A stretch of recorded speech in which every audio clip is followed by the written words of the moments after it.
beating all its competition. NDTV stands for trust. I've been reporting on all issues big and small from Andhra Pradesh, Telangana, rest of South India, bringing you all the action, all that you need to know, all that you want to know. The energy of Maximum City is infectious. I bring in that energy in our news coverage from financial capital Mumbai. India's IT capital is always buzz. It's literally a city that never sleeps. And I keep you ahead on all the Bengaluru buzz. Covering from the southernmost part of India over the last 23 years, I bring in-depth and 360-degree coverage from the Dravidian heartland. The land of Mishti is also known for its bitter politics. I have seen much water flow under the Howrah Bridge, covering Bengal in all its vivid colors.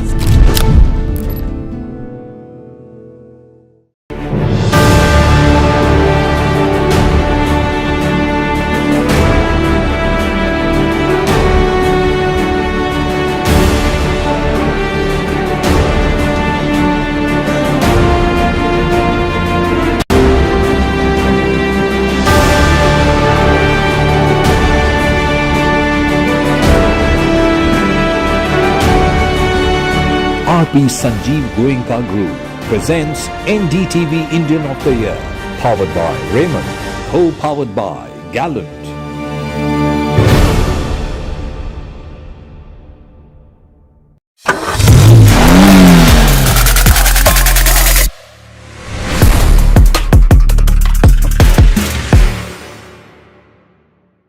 New day, new show, a new experience. Start your day with the news, not views. We bring you stories that matter and impact your lives. News that After daring it, a surprise move that had sparked a political uproar. After Yoon declared martial law at 11 p.m. local time, 190 members of parliament voted unanimously in favor of lifting it just 2 hours later. But at the time, Yoon said the move was aimed at eradicating pro-North Korean forces and to protect the constitutional order of freedom.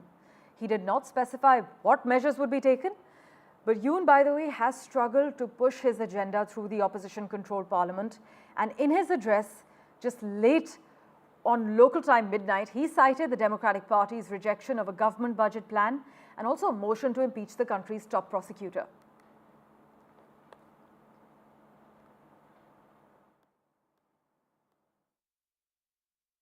바로 국무회의를 통해 국회의 요구를 수용하여 계엄을 해제할 것입니다.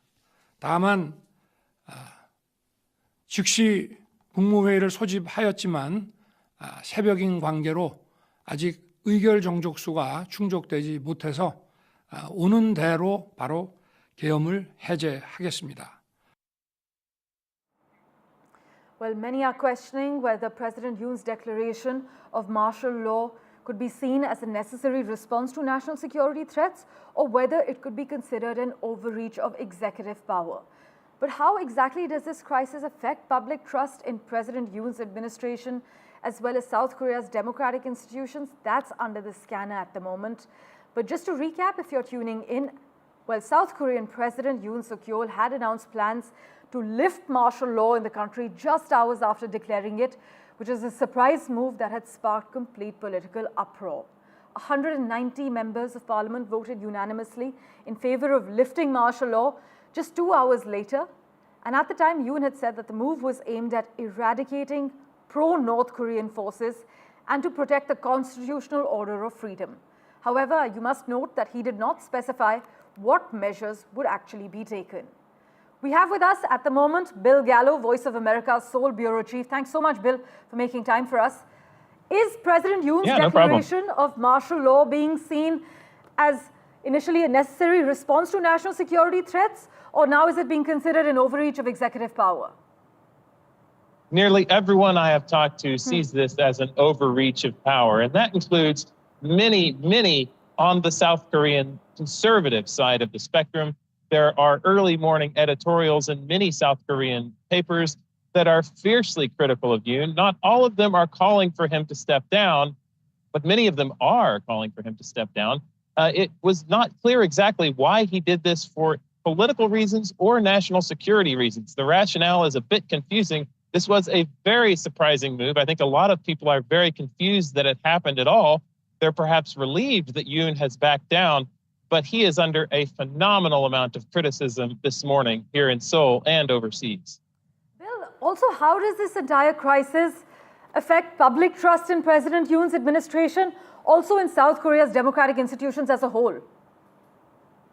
Well, President Yoon was always very unpopular. Since taking power 2 years ago, his approval ratings have been exceedingly low. So I think you'll expect to see those remain low. However, now the opposition especially has something to seize on as a reason to seek impeachment. Right. In fact, opposition forces are already preparing that step this morning. And the public, it seems to be, at least the early signs, on board with this. Of course, it's very early. This is a very late breaking story, and there are still many developments. But it seems that many people see this as sort of a watershed moment for South Korean politics and for President Yoon. Well, Bill, thank you so much for joining us with that live update from Seoul. We will, of course, revert to you for regular updates regarding the political uproar that's ensued. But many are questioning whether such measures undermine South Korea's democratic values in the name of preserving them. But we will, of course, revert to Bill for regular updates. With that, let's turn our attention now. Well, Israel has threatened to return to war in Lebanon if its truce with Hezbollah collapses, and said this time its attacks would go deeper and target the Lebanese state itself after the deadliest days since the ceasefire was agreed last week. Now, in its strongest threat since the truce was agreed to end 14 months of war with Hezbollah, Israel said it would hold Lebanon responsible for failing to disarm militants who violate the ceasefire.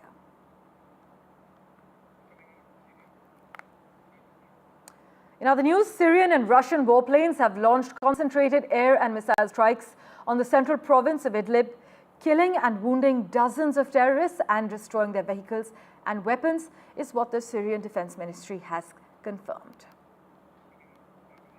And turning our attention now to the neighborhood, well, Bangladesh has summoned Indian High Commissioner Pranay Verma to express concerns about the breach of security at its Assistant High Commission in Agartala on Monday by a group that was protesting against the arrests of Hindu monks. Now, Mr. Verma, in turn, upheld the importance of a broader, multi-dimensional relationship between our two nations, stressing that such ties cannot be reduced to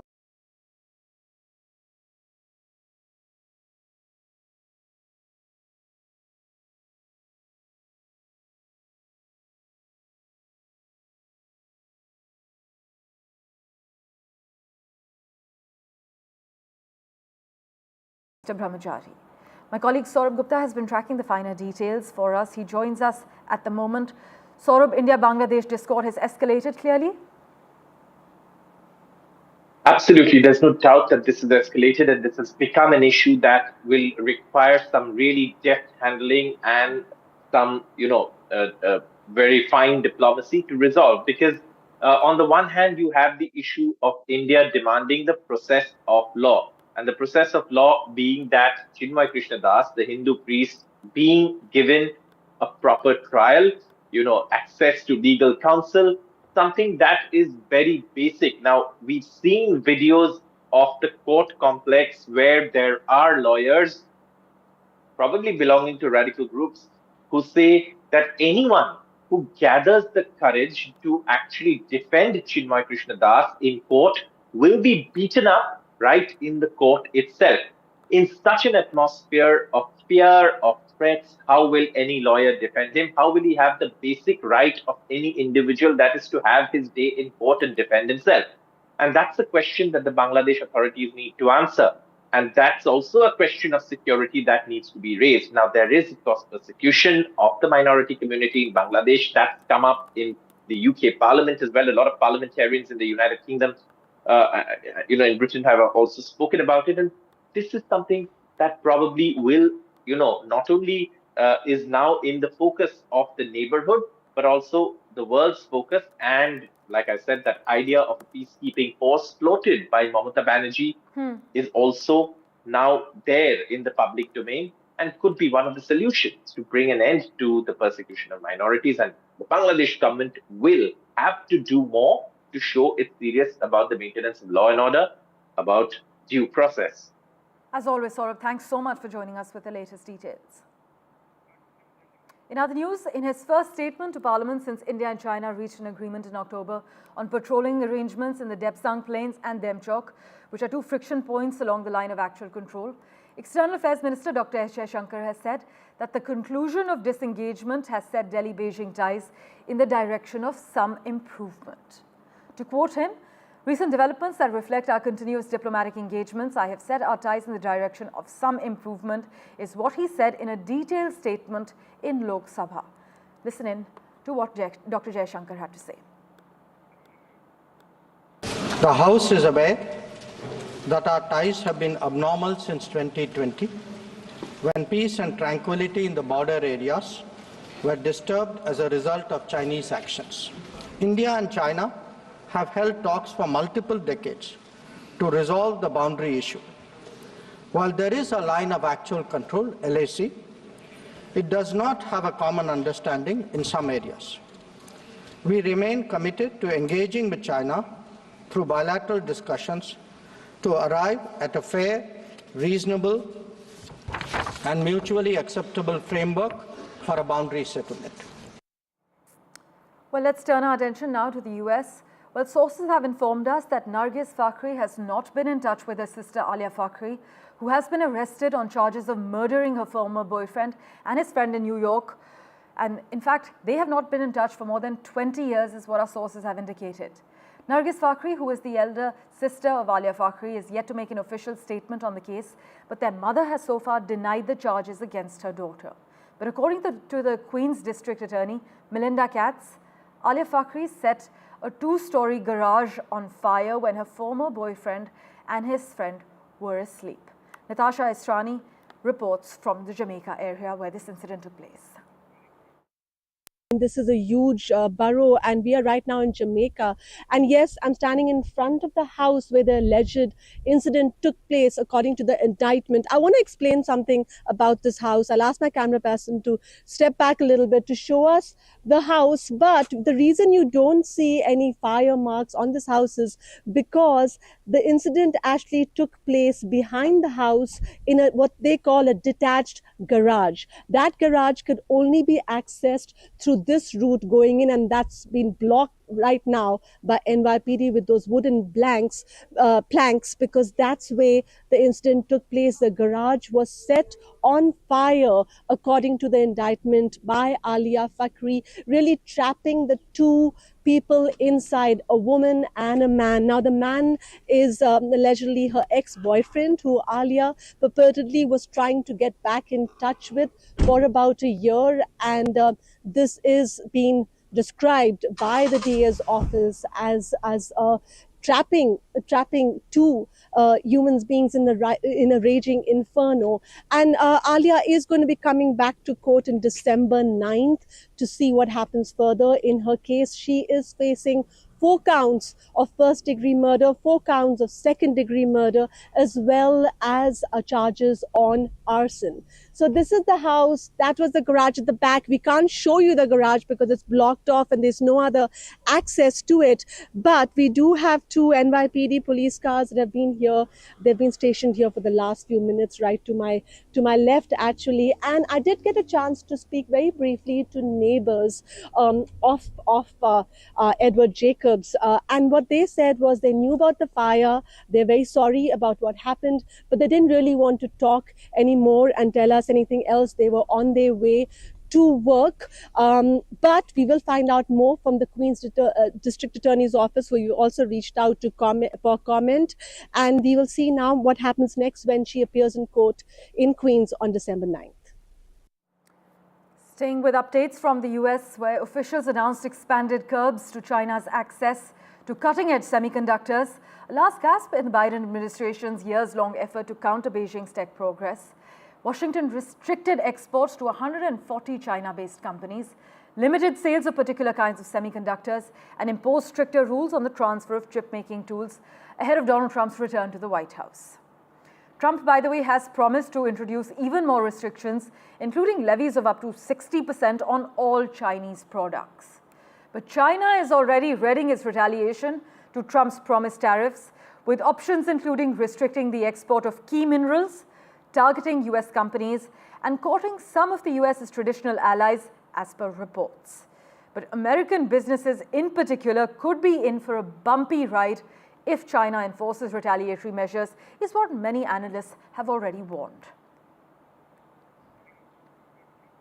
And US President-elect Donald Trump's pick to lead the Drug Enforcement Administration abruptly withdrew his name from consideration just days after being chosen. Chad Cronister said in a post on X that he made the decision as the gravity of this very important responsibility set in, but didn't cite a reason for his withdrawal other than concluding he wanted to continue in his current role as a sheriff in Florida. Well, news and updates continue in a moment right here on NDTV. Taking a quick break for now.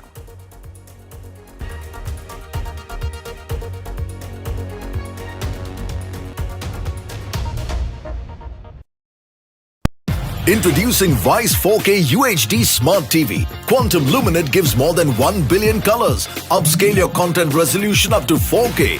Enjoy your games with auto low latency mode. Watch your favorite movie with voice command. Play my favorite movie. Experience sound with Dolby Audio. Connect with your favorite apps and games on the Content Store. Powered by Web OS Hub. Connects with Apple devices. Unlimited family entertainment with Vice TV. Vice, the science of simple. Hello and welcome to India Sense, where I speak with global opinion makers. The United States has made a strategic decision over the last 20 years to move closer to India. Now, a $7 trillion economy seems a perfectly conceivable number. If you want to be a national party, it's that you sort of accept the way the world is rather than want to endlessly hark back to how it was. Modi is promoting the digitization of the economy, which is accelerating growth in the country. It's a web of frauds, calls, luring emails, threatening messages. Cyber frauds have cast their net wide and everyone is at risk.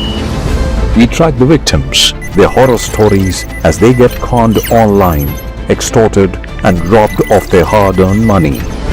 How to identify a cyber fraud and how to stay cyber safe. What are your options?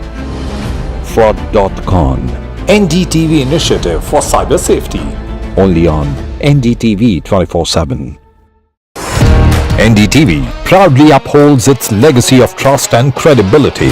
According to the prestigious Reuters Institute's Digital News Report 2024, NDTV is the top-most news platform in the country. Number one in both online and offline reach in India. Beating all its competition, NDTV stands for trust. I've been reporting on all issues big and small from Andhra Pradesh, Telangana, rest of South India, bringing you all the action, all that you need to know, all that you want to know. The energy of Maximum City is infectious. I bring in that energy in our news coverage from financial capital Mumbai. India's IT capital is always buzz. It's literally a city that never sleeps. And I keep you ahead on all the Bengaluru buzz. Covering from the southernmost part of India over the last 23 years, I bring in-depth and 360-degree coverage from the Dravidian heartland. The land of Mishti is also known for its bitter politics. I have seen much water flow under the Howrah Bridge, covering Bengal in all its vivid colors.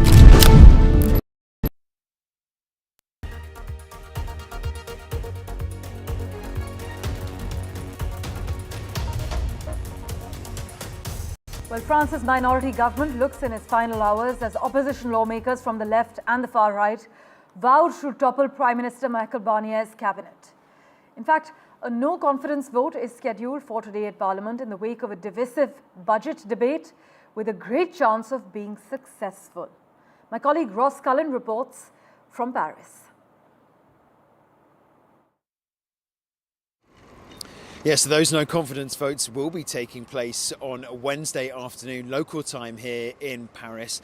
And the Prime Minister is certainly in peril. His government is teetering on the brink of collapse because if enough MPs come together, and the numbers certainly suggest that they will come together, then they can bring down the governments. The left wing and the right wing have both submitted motions of no confidence to Parliament, and they are being processed on Tuesday, and those votes to be taking place on Wednesday.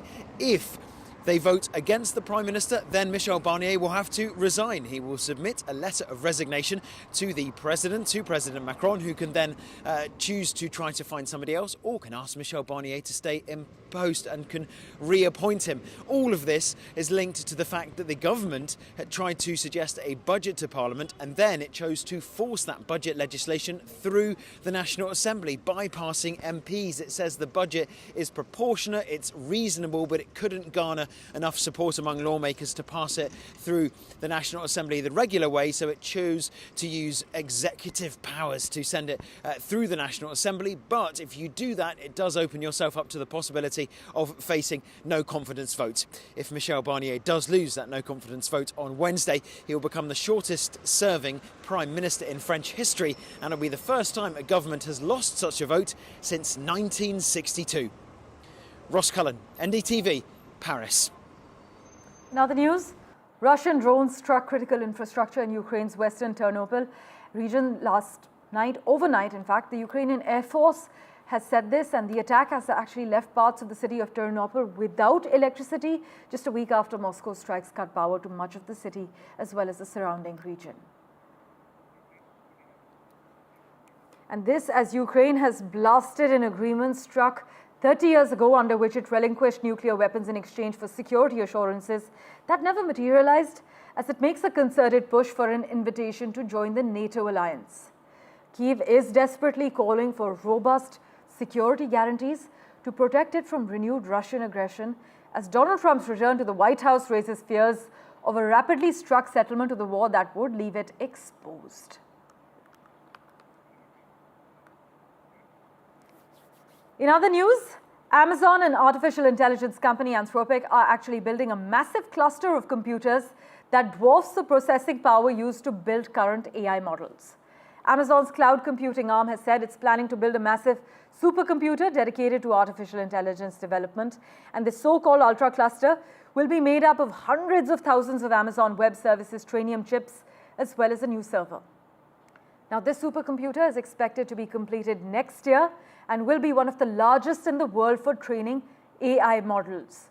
It will be used by AI startup Anthropic, in which Amazon has invested billions of dollars, and Microsoft is facing a $1.27 billion antitrust lawsuit, by the way, in the United Kingdom over how it charges customers who buy rival cloud software services. But switching tracks, on its 61st flight, India's workhorse rocket has been tasked by the European Space Agency to launch a very special pair of satellites that will mimic the total solar eclipse through precision formation flying. The satellites, named Proba 3, will lift off from Sriharikota.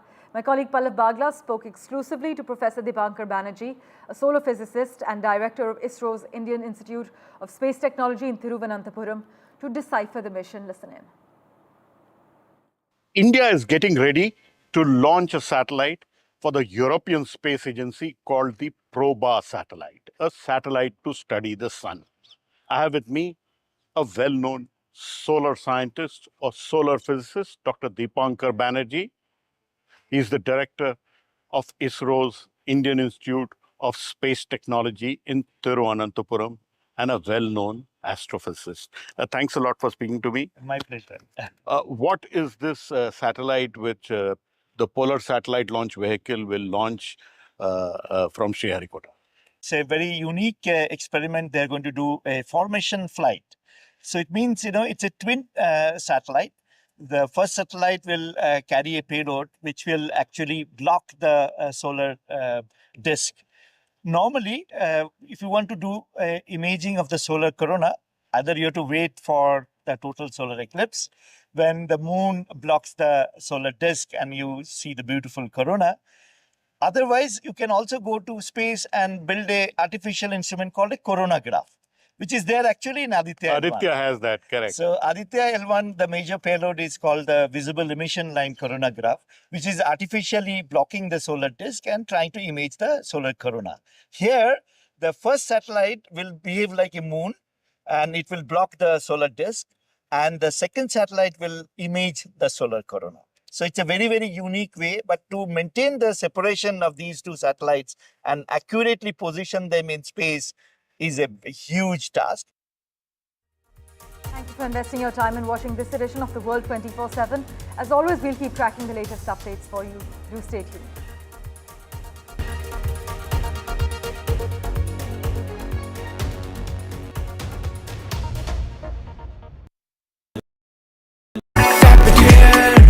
And it's right there, पाऊँ rewards, मैं everywhere, कहीं से भी करूँ collect, spend करूँ direct. Download any single ID partner app, link your card and earn reward with top rank. Get it free with single ID.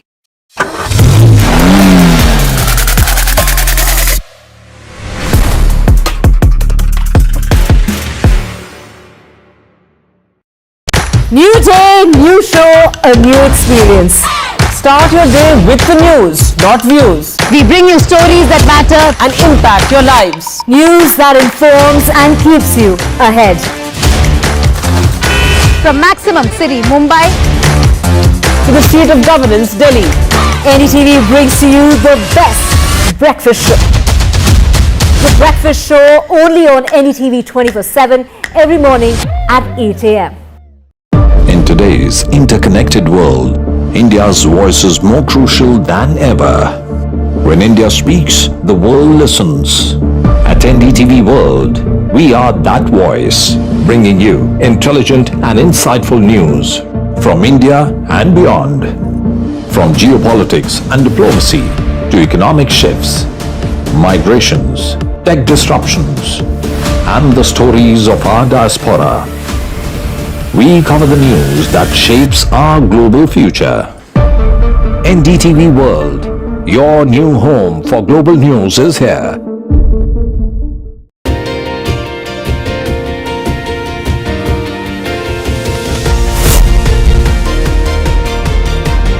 Becoming a member of jury of NDTV was a totally different challenge altogether. When you recognize contribution to society, these stories are inspiration for everyone who views them. The NDTV Indian of the Year is an extremely important initiative.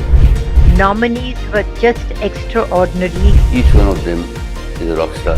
And the achievers in this field who are inspiration for the Indians in this country have been chosen for this prestigious award.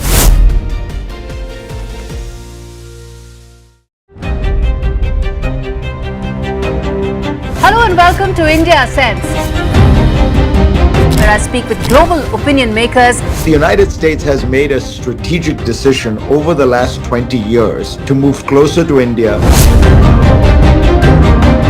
Now a $7 trillion economy seems a perfectly conceivable number. If you want to be a national party, it's that you sort of accept the way the world is rather than want to endlessly hark back to how it was. Modi is promoting the digitization of the economy, which is accelerating growth in the country.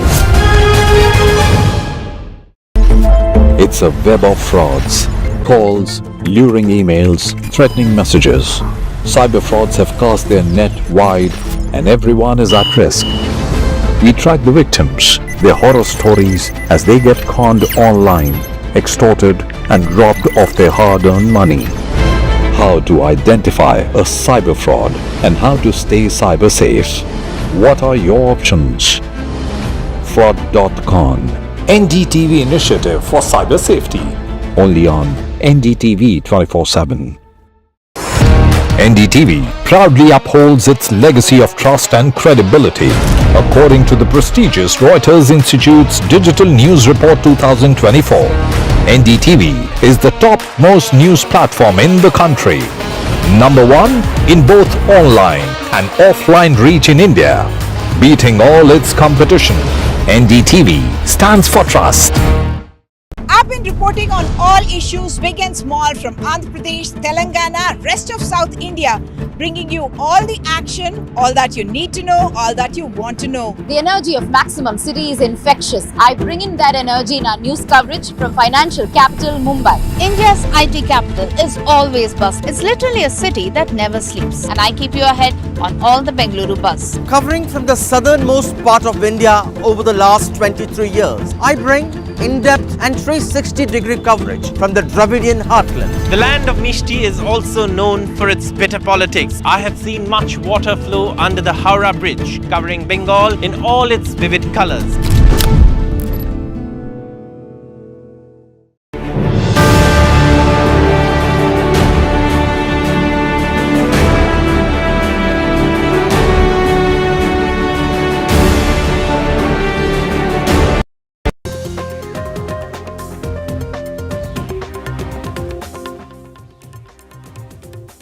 Good morning. You're watching The Breakfast Show with me, Tanima Biswas.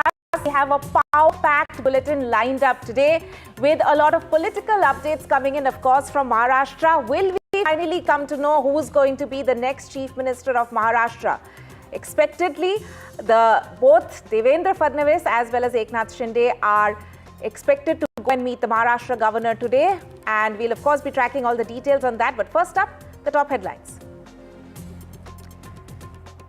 Is the Maha tug of war going to end today? Key BJP meet lined up in Maharashtra this morning.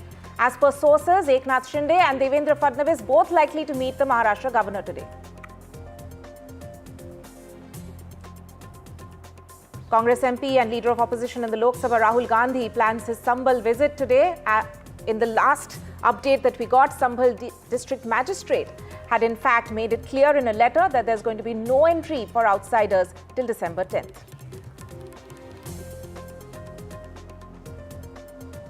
Delhi continues to breathe poor quality air, but on today's show, we are going to focus on Chandni Chowk. Why? That area has become among the least polluted in Delhi. SEBI banned 7 entities for misguiding investors. Finfluencers under SEBI scrutiny.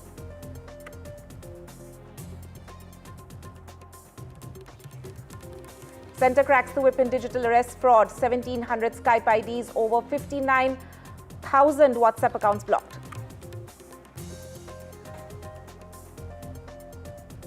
South Korean president imposes martial law and lifts it within 6 hours. First time that martial law has been declared in the country in more than 4 decades. And ISRO to launch Proba 3 satellites today. Mission led by European scientists to study the sun.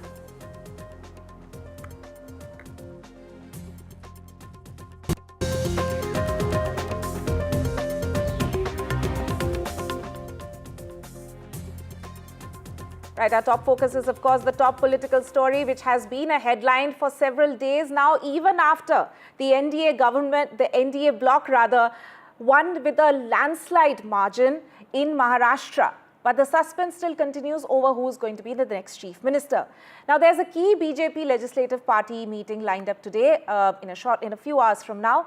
And there BJP is likely to choose its legislative party leader, which is most expectedly going to be Devendra Fadnavis.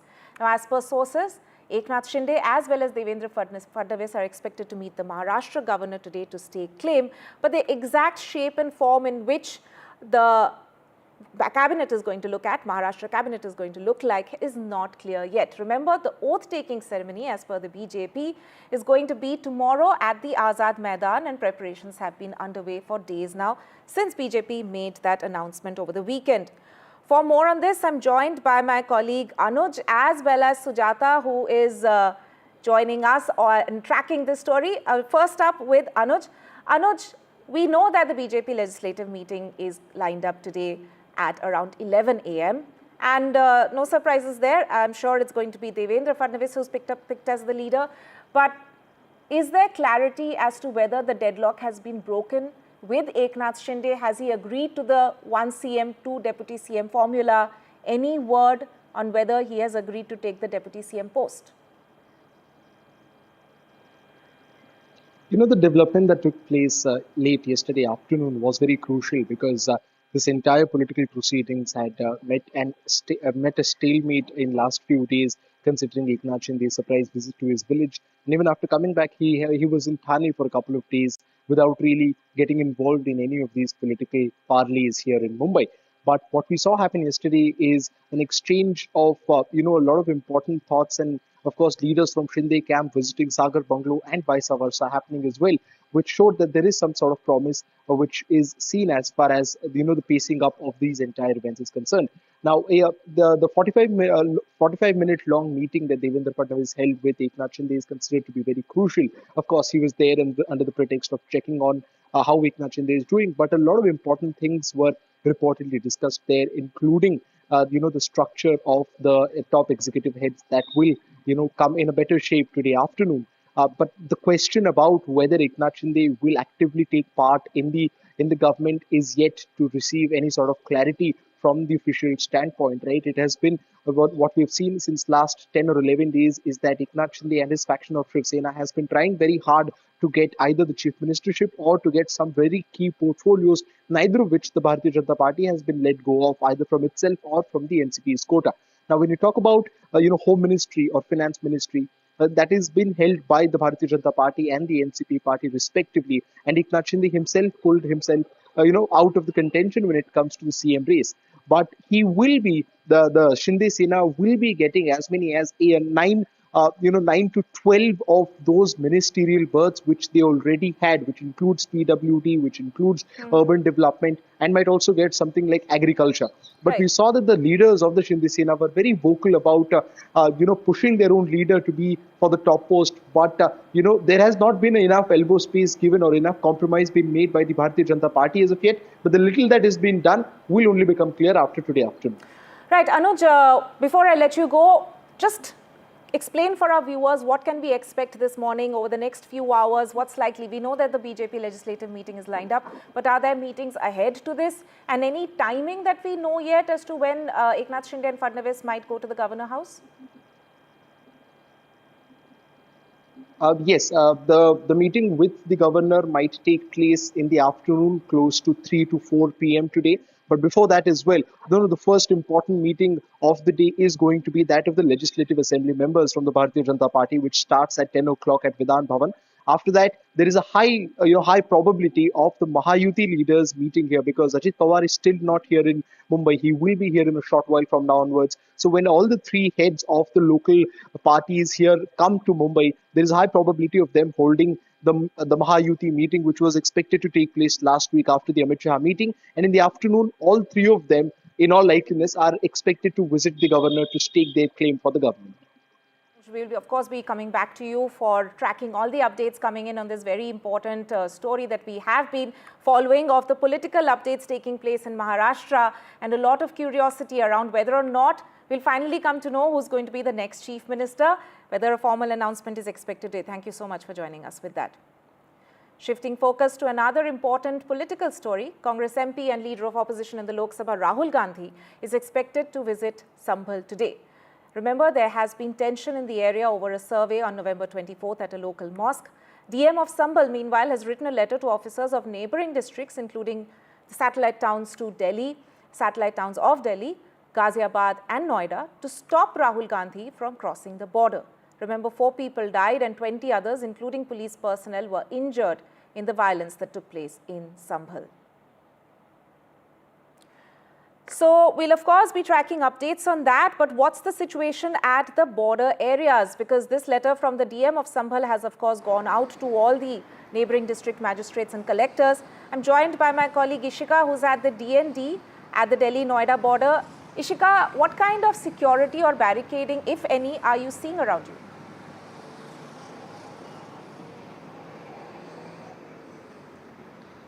Well, in fact, as you rightly mentioned, we did see that the district magistrate of Sambhal, in fact, wrote to, the Delhi police and also to Noida police to in fact stop, the LOP, Rahul Gandhi, if he in fact is going towards Sambal. But we are present at DND, and I'd like to show you the situation around here. You can see that at present that there is no such barricading that has been done, because as in fact it was informed by the Congress's UP unit is that the Congress workers would be gathering at the Ghazipur border. So certainly Rahul Gandhi and the other MPs are expected to go towards Sambal via that route itself. So certainly the security arrangements will be made there, but here presently at DND there is no such arrangements that have been done. Remember, in fact, we have seen how the divisional commissioner